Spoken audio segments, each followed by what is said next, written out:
Welcome, guys. I'm excited you made it after the long roll, through all the interview process, through the background checks, through the reference checks. We finally get to the getting where the getting is good. We're going to spend the next couple weeks together. Sometimes we'll be face-to-face. The majority of the time it's going to be in webinars just like this. I just want to let you know there's going to be a couple cues for you to be aware of. So whenever I actually tell you to take a pause break, that's actually, you're going to reach forward in the webinar, just actually press pause on it. Then you're going to go right into script practice or role play with either your team captain or your partner. Any other times I give instructions, just feel free to pause it as frequently and often as possible. Either reference the script packet or the onboarding process or talk to your team captain about it. The goal isn't that you just crush this material and just blaze through it. The goal is to help you sell an awful lot of real estate. And the way to do that isn't necessarily to be the first to finish. It's to be the execute well and make sure we hit all the key components. So with that being said, let's get started. This class is Intro and Slangify. We don't often start with a quote, but I feel it's important. This is one of my favorite authors, Brennan Manning. He was an epic guy who made some pretty classic mistakes in his younger life, dealt with some struggles and some internal battles, but ended up being just, at the end of his life, someone who everyone could count on, and just who was really an authority, a spiritual kind of father of mine. Albeit I never met him, just some of his works and books that he read. So this is a quote I want to share it with you. In every encounter, we either give life or we drain it. There is no neutral exchange. So let me just reiterate that. In every encounter, we either give life or we drain it. There is no such thing as a neutral exchange. So how does this play out? You can't go to the grocery store and be checked out by that most mundane, slow, boring checker in the world and not have either a positive or a negative exchange with her. You don't get to be neutral. If you're frustrated with her, or just your emotions show, or even if you are on the other side of it, you're wishing her well and asking her about her kids and having a great day, neither one of those is a neutral exchange. It's either positive or negative. You might think, I was neutral, I didn't acknowledge her, she didn't acknowledge me, I just put in my card, put in the digits, and I left. Well, that was a negative exchange, because it wasn't a positive one. You think I'm taking it to the extreme, and I'm not. I want you to get in the habit of thinking about all your interactions, with clients especially, but even with your friends and family. Is each exchange a neutral one in your mind? Because it's not. Was it a positive or negative? We are helping people with the largest purchase they've made in their entire life. For the majority of the clients that you're going to begin to work with, they're going to be first-time homeowners. This is the most stressful, most all-consuming, and expensive decision they've ever made. You don't have the luxury of just being neutral. You know, at the end of the day, if you're just meh, like lukewarm, they're going to think it was a horrible experience. We must be incredibly positive. So keep that in mind. No such thing as a neutral exchange. So, why Crash Course? In 2014, I was a solo agent all by myself, and not because I wanted to be. In the previous year, in 2013, I'd actually onboarded 7 agents to work with me. After a few months, 5 of them quit because I was a horrible human being and a dictator to work for, and 2 of them I fired because they were just horrible human beings and I shouldn't have been partnering with them. But the reality of it was I did not do a very good job of training and equipping agents. I just said, do what I do. I do door knocking, I did open houses, just do what I do and do it as good as I do it and you'll be fine. Well, the reality of it is that we've all been created with different skill sets. And the way that I was practicing real estate was only really tailored to a very select portion of people out there. And so we had to go back to the training grounds. Actually, I went back to one of the first gals that quit working for me because I was a horrible human being. And I just said, what did I do wrong? Where could I have improved? And it all came back to training, systems, and training. Yeah, training, systems, and training. So the reality of it is most individuals think they join a team because they'll get leads, this like this angelic, nebulous event, which is receiving leads, and that's not the truth. The reason why you partner with me in the Mosaic Home Group isn't because we give you the most leads, it's because we give you the most excellent training. And thus began kind of a abbreviated version of what you're now experiencing now. So we've gone on to teach Crash Course over 30 times. There's been, without exaggeration, over 100 people who have gone through the class. People from other real estate teams and other brokerages have come to set in on the content that we teach. And that's really what allowed us to go from me being a solo agent working all by myself without even an assistant in January 2014 to by the end of where we sit now in the middle of 2017, we now have 23 sales associates and an organization over 30 people. And so every time we've taught Crash Course, we've improved it, tweaked it, made it a little bit better. And so this is kind of the finished product. I promise you this, if you are just dumb enough to do what you're told and smart enough to not be offended by what I just said, you will crush it and sell an awful lot of real estate. So Inman's Real Estate News. Roughly 90% of all new agents fail to survive past 2 years. When you look strictly at the team model, that percentage of failure drops to around 33%. Why is this statistic so important? See, I got my start in real estate working on a team. I worked for one of my best friends, Matt Harbour. And I believe if I hadn't spent that first year working with him, there's no way I would have survived in this. You see, once you get your real estate license, you know what you're ready to do? You're not even ready to be a barista at Starbucks. See, getting your real estate license does not prepare you for selling real estate whatsoever. The majority of folks who think they can just get their license and then go cold turkey into selling real estate are in for a rude awakening. In fact, that's why 90% of them flame out. When you're in a team model, for lack of a better word, I like to call it, you've been nepotized in, you've been grandfathered in. When you come on to adopt a systems, models, and tools, and basically have someone that actually just shows you where to actually find forms on the MLS, your success rate skyrockets. When you go through a class like Crash Course where we insist on you going through 21 different educational classes with homework attached, you will rock it. Again, dumb enough to do what you're told and smart enough to not be offended, you'll do great. This is definitely not a you're doing it wrong class.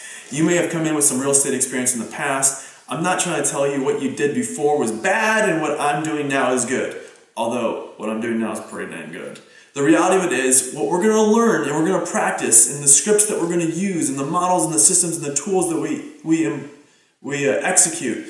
It's not about what is right and what is wrong. This is just the way that we do it. Have you ever worked in the restaurant industry? If you have, you know that it doesn't matter if you have 10 years experience waiting tables. You might have been a manager at a previous restaurant. But if you go take a new position at a different restaurant, every restaurant trains you the same. You spend the first day or two working as a host, and then you memorize the menu, and then you act as a barback and a busboy. Most of them even have you go washing dishes for a while first. And then you memorize the menu, then you shadow, then you're shadowed by a trainer, and then after about 2 to 3 weeks and a lot of money, time, and investment on their part, they put you in to do the role that you already knew how to do, and that's wait tables. So again, the more willing you are just to commit to this system. I've had agents come up to me on the team and say, well, I don't really like the way the phraseology is on that. And my reply every time, my reply to you is going to be the same. How many homes did you sell last year? Because we sold over 300. So shut up and just do it. Fair? I just want to get that out of the way now, especially if you do come up and have a conversation with me. You already know what my response is going to be. All right, why the importance of script work? I don't always put my foot in my mouth. Sometimes I put them both in. The reality of it is that neither one of us, neither you nor me, are the smartest when it comes to thinking on our feet. We're just not naturally given to that talent. You may think you are. In fact, I think I'm incredibly witty and sharp until I go back and I watch some of these videos I do and I go, ugh, man, I really should have worked on my scripts and honed it in a little bit. Scripts are used in everyday language. You pick up the phone, hello, that's a script. Your wife asks, where are you at? Your wife says, where you at? And you're like on the golf course or somewhere else and you make up some mundane reason. That's a script. You know, the way that we engage in the words that we use, the rote words that we use without thinking about them are all scripts. Our goal isn't necessarily to get you to say something just completely off the wall, but we want to be disruptors. The words that we use, the language that we insert, the way that we address people, we want it to be just slightly different than what everyone else says so that it catches their attention. A lot of the scripts that we have, you're going to read it and say, oh, I can memorize that after the first take. And then I'll hear it back, or one of our team captains will hear it back, and you're just missing it. The script was written to execute a couple key phrases, and you're just kind of missing it entirely. The most common one is, and we're going to get to this in a week or two, is all too often sloppy agents say, are you working with a lender yet? When they meet a new client, they say, are you working with a lender? Have you been qualified? We don't do that. We actually practice and use the phrase, oh, Is that the dollar amount that your lender has qualified you for? You see, it's asking the question in a different way. To you, and especially if you're brand new in real estate, you don't even see the difference yet. Trust me, there's a big difference in what a client hears between, is that what your lender qualified you for? And are you working with the lender? And so that's why we focus so fine-tunedly on the scripts and the words that we use. And that's going to bring us to our very first script. This is what we like to call the bio script. You may think that a lot of your friends and family are going to use you to help you sell real estate. In fact, you've probably had half a dozen people say, oh, I'm totally going to refer you to all my friends, family, and colleagues. The reality of it is, they are not. You see, no one's going to trust you except maybe grandma, because they said they will. But the reality of it is, when it comes time to actually help with their largest purchase or the sale of their most precious commodity, they're not going to use the same person who just 2 weeks ago they were holding their hair back while they puked in the toilet. Now you might say, well, that's not the relationship I have, but let's just give an example or an extreme. You can think of any situation, even close family or friends who you've dropped the ball with. Sometimes you've shown up late for some other reason, that you told them you'd pick up your kids from babysitting, you forgot about them and left them there overnight. These are the images that your friends and family are having go through their head when they think about hiring you to be their real estate agent of choice. That's why we have the bio script, and that's actually why we're going to practice it. Before I share with you the bio script, let me tell you why I wrote it. I just got licensed in real estate. I was all excited. My wife had been a full-time professional door-to-door salesperson. That's right, if you ever meet Ruthie, she's a stone-cold killer. She actually helped me with some of my scripts. She was excited about getting me into real estate. And lo and behold, about 2 to 3 weeks into being licensed, we go to Home Depot and we run into a casual acquaintance of ours with her mother. And she tells us that she's getting the house ready for sale. In fact, that's why she's at Home Depot, to pick up some paint supplies for sale. Well, I instantly said, oh, well, hire me. You should use me to sell your real estate. And her response was rude and abrupt, and it definitely wasn't part of the Brennan Manning positive encounter exchange. But she just said, without even batting an eye, well, why would I use you? You're brand new to real estate. And I was so caught off guard, I was embarrassed. I didn't know what to say. I think I said something like, because I'll sell your house for more money? It was just laughably ridiculous. My wife was embarrassed for me and mad at our friend for just kind of being so callous and cold to me. The reality of it is, yeah, she's right. I had no business trying to help her sell her house. Could she handle it more tactfully? Definitely. But the reality of it is, even if someone handles it more tactfully with you, that's what they're thinking. Why should I use you? And so again, this is why the bio script. Now, you get to tie in one of these. You pick which one you want. I think for now we're just going to go with number one for both volume and production at Keller Williams Tacoma. That's just a great little tagline. It helps show the team and the volume and the size that we do. Now, no one cares about our size of our team. The whole point is no one likes a bragger, and that goes for your real estate team that you're working on too. But let me just role play this for you, exactly how it should sound. So let's just say you're at a cocktail party. I like the cocktail party analogy. I use it a lot. And a girlfriend or a guy friend comes up to you and says, oh, I hear you're doing real estate. You know, I'm actually going to sell my house, but you can understand. I'm going to use a more experienced agent this time. And after you have some more experience, I'll totally use you. Is that okay? And you're going to respond, actually, I'm so honored to be joining the number one team for both volume and production at Keller Williams Tacoma.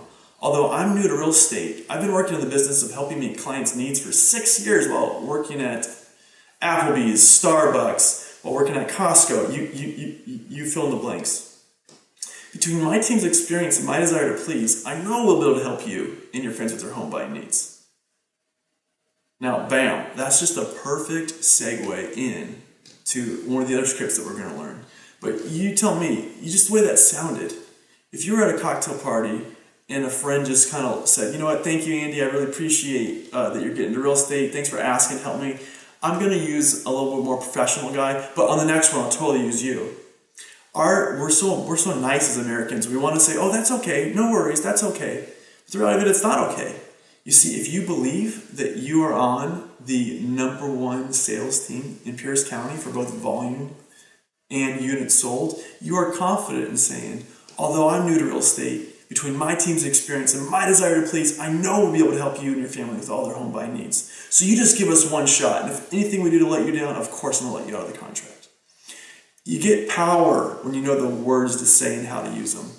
So I actually want you to stop right now, pause the webinar, and hit up your team captain or your role-playing partner. I want you to spend the next 5 to 10 minutes, first of all, figure out what you're going to fill in the blanks with. If you've been a barista at Starbucks for 6 years, perfect. If you've worked at Costco, whatever it is, you got to have some tagline to show that you have actual client care experience. Fill it in here, let's practice it. Now, when I say let's practice it, I really mean practice it. Don't talk about the script, don't analyze it. Quickly fill in the blanks and then get to practicing. And then when your team captain or role-playing partner says so, start back up the webinar.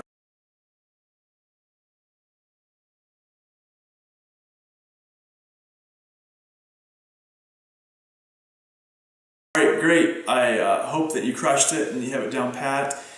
This week, you're going to get about a handful of scripts for you to memorize. I don't expect that you have this one verbatim to this point, but what I expect is by the time you actually test out on these at the end of this week or the beginning of next week, you do.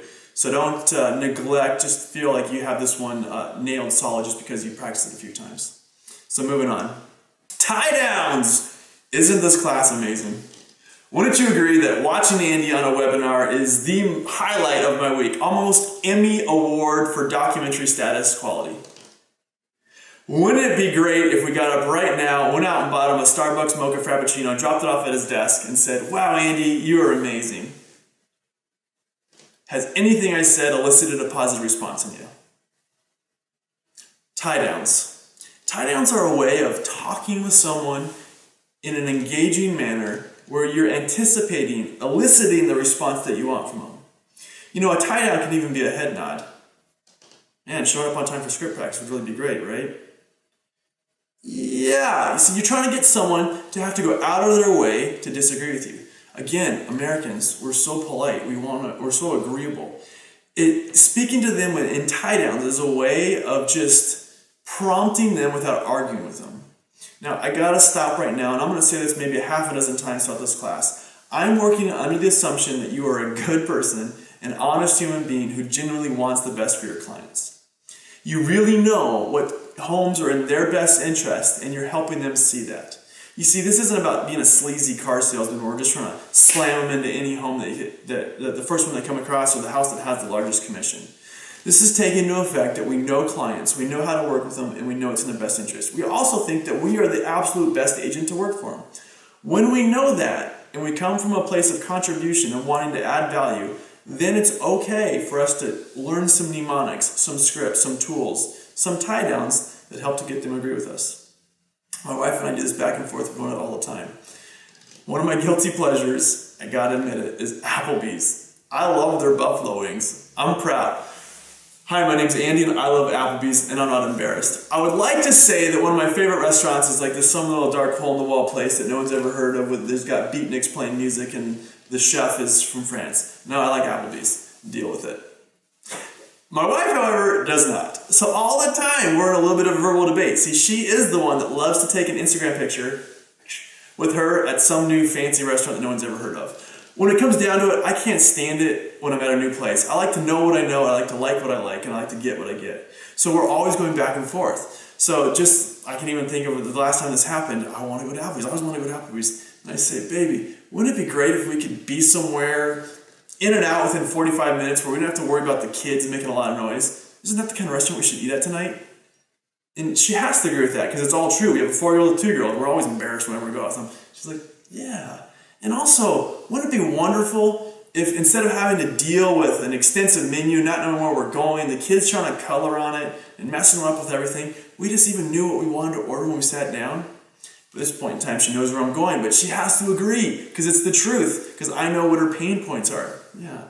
So, wouldn't it be the best fit for us to go to Applebee's tonight, order classic buffalo wings with bone-in with a side of blue cheese, and split one of their Great American burgers? Yeah. So that's a tie down. So what I want for you to do is actually, again, pause the webinar. This is my pause face, by the way. Pause the webinar and begin to practice tie downs. Even use them in conversation. Right now, I know what you're thinking. I know what you're thinking. I've been teaching this class long enough that there is no new behaviors I haven't seen. You're thinking, I get it. I just read them. I don't need to practice tie downs. I promise you this. You stand up right now and think of a tie down and you're going to blow it. You won't even be able to use it right. And that's why we practice it. So begin to practice tie downs just in random conversations. Wouldn't it be great if the sun was out today?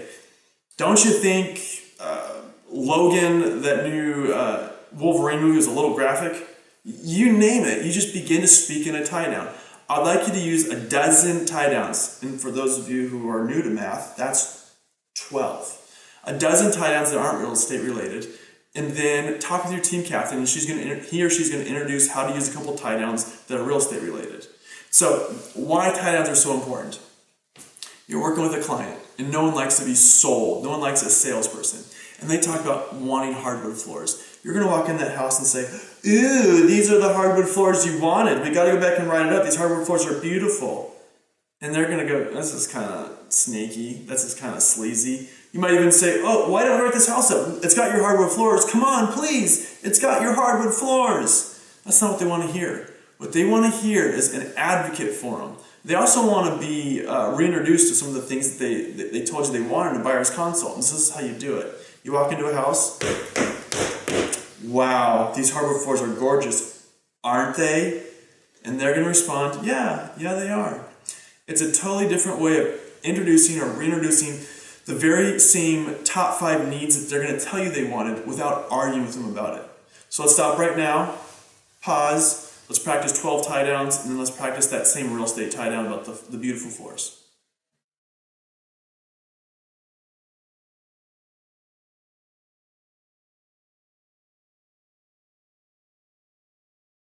All right, how'd it go? Type in your responses on the keyboard provided below. Just kidding, sucker. We don't have a keyboard response. So tie downs, they work if you use them. Let's go on. This is a video I want to show you. The next thing we're going to do is kind of help you sound a little bit more knowledgeable. Before we do, who are my Portlandia fans out there? Raise your hand. No, I'm watching in the camera, so raise your hand. I said, come on, participate, raise your hand. So Portlandia is one of my favorite shows out there, and they have a great little synopsis of what the home buying process is like. I want you to watch it, and then we'll talk about it. Hello? Hi, it's Glynis. I have wonderful news. The owners responded to your letter, and the house is yours. Congratulations. Thank you so much. We are really excited. Can I hear it? You're very welcome. Now, as we go through the appropriate steps with your bank and your lending company, everything will be in escrow. Right, escrow. So escrow. Okay, so it's an escrow. Okay. Nice talking to you. Congratulations again. Thank you. What is escrow? What do you mean? I thought you knew, and that's why you weren't listening. No. I mean, I've heard the word a lot, but I don't really know what it is. So, you're going into escrow. Congratulations. But what exactly is escrow? To explain that, we'll have to go back to the beginning of time.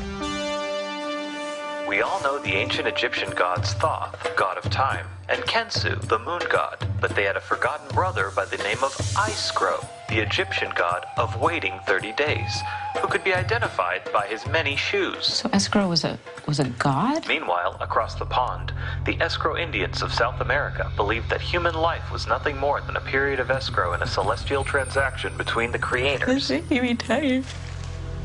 What's this? A crow? I'm the escrow. Great Oh, I cartoons. see. Well, I guess this could make it easier to understand. Dante wrote of escrow in the Inferno. I don't need to know the history of escrow when I don't know the history of the U.S. Wait, I just missed that whole thing. This egg is an escrow, though no one can explain precisely why. Making me, very stressed. There's got to be like a simple version of this. What? Doesn't make any sense. Are we even seeing this right? We should never have done this. What's happening? What is this? Fred, let's just not do it. Let's not get the house. I don't want a house. I don't want anything. Oh no, how can we get out of this? Oh. Yeah, Icecrow, it's the god of waiting 3 days. See, when you are actually practicing real estate, there is so much that you don't know. In fact, we could teach you contracts inside and out. We could teach you everything that there is to know about doing real estate. But the reality of it is, the moment your client asks you a question that you don't know how to answer, or maybe you know how to answer it, but you don't know how to answer it in a succinct and articulate way, you just sound like a noob and a complete idiot. And so we want to teach you a couple words that you already know the definition of, but we want to help you slangify them in a way that's easily palatable and digestible for the client when you tell it to them. So what is Slangify? Slangify is when you vocalize or turn a full word into some slang or other localized version. You might think, well, how does this apply to real estate? I'm prim and proper. I want to stay prim and proper. We're not talking to you to dummy it down. We're telling you to take a definition of a word that you know and make it palatable for the client. So right now, if you had to think what the definition of escrow is, you know the definition of escrow. Well, say it out loud. Say out loud the definition of what you think escrow means. No, I'm waiting. Clearly, the jokes and the puns about me being engaged with you on the webinar, we're all aware that's not happening. But what I want you to hear is that what you think escrow is and how you would explain it to a client does not sound succinct. In fact, the way that you would describe escrow to a client is helping them see that this is the first time you've ever explained escrow to a client.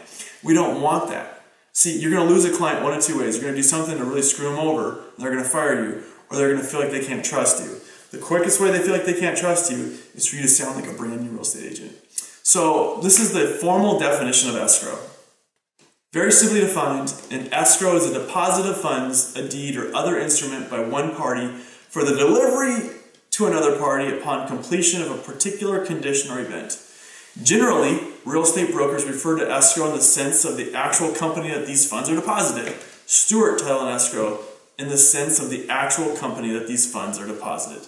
These companies are essentially a third party to the transaction that simply facilitate the contract and see that it is carried out. WTF? You see, you're not going to memorize that definition. And even if you did, if you delivered that definition to your client, they're going to have no idea what you're talking about. So slangify it. Let me give you what my definition of escrow is. Escrow, they're a neutral third party. They're going to make sure that you are who you say you are and that you have the right to buy the house, and they're going to make sure the seller is who they say they are and they have the right to sell. And then at the end of the deal, they're going to broker the transaction. I actually want you to write that one down. So you're going to see in your notes there, write down my definition of escrow. It's genius. I want you to have it.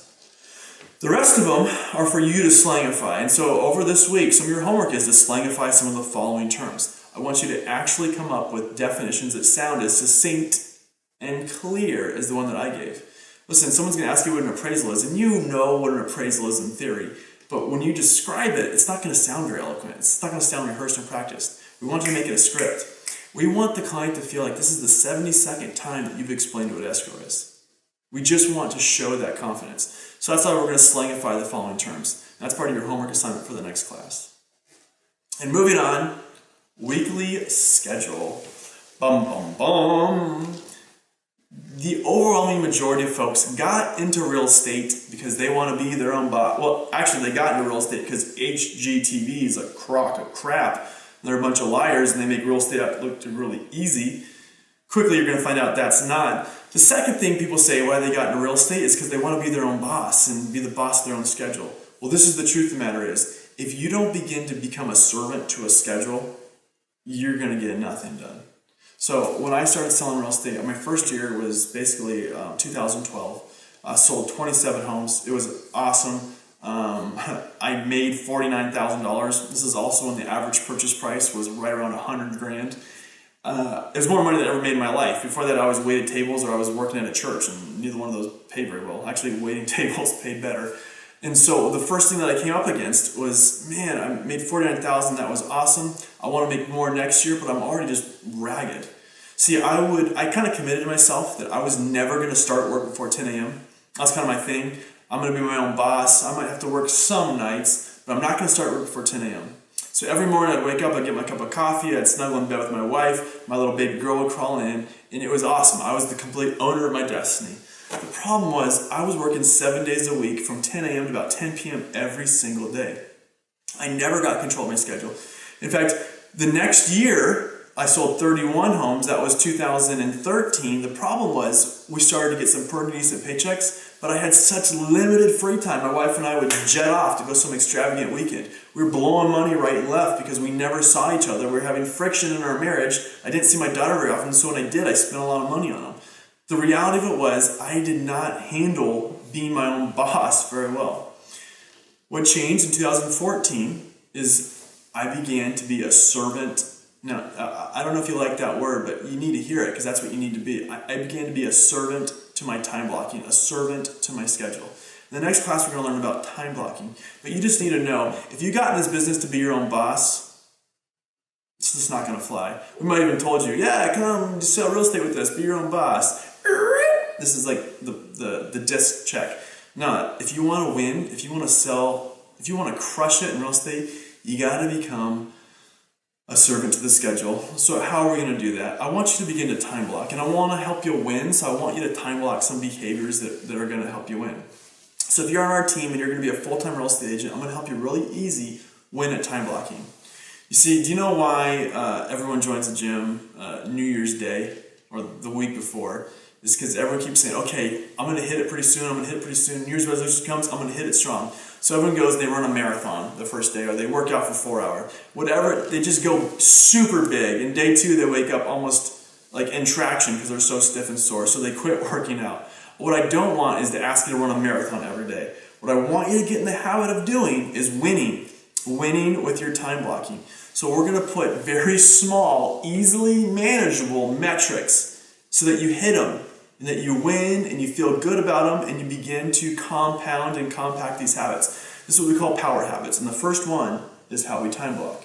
So right here on your schedule, I want you to write in right now, come to the sheet, this is that, and if you're one of our full-time agents now, I want you to write in time blocking. From 9 to 10 a.m., Monday, Tuesday, and Wednesday, what do you have time blocked? Crash course with me and my beautiful mug. From 10 to 11, what's the next thing that's time blocked? Well, for this first 2 weeks, I want it to be homework. I want it to be database building, whatever is in your packet. See if you can just carve out those 2 hours a day that you're already going to be in the office and begin to win with the time blocking on those. It's going to cause you to want to create more time. You know, a lot of real estate teams that are out there that are the same comparable size to us, they have their agents on the phones for 4 hours a day.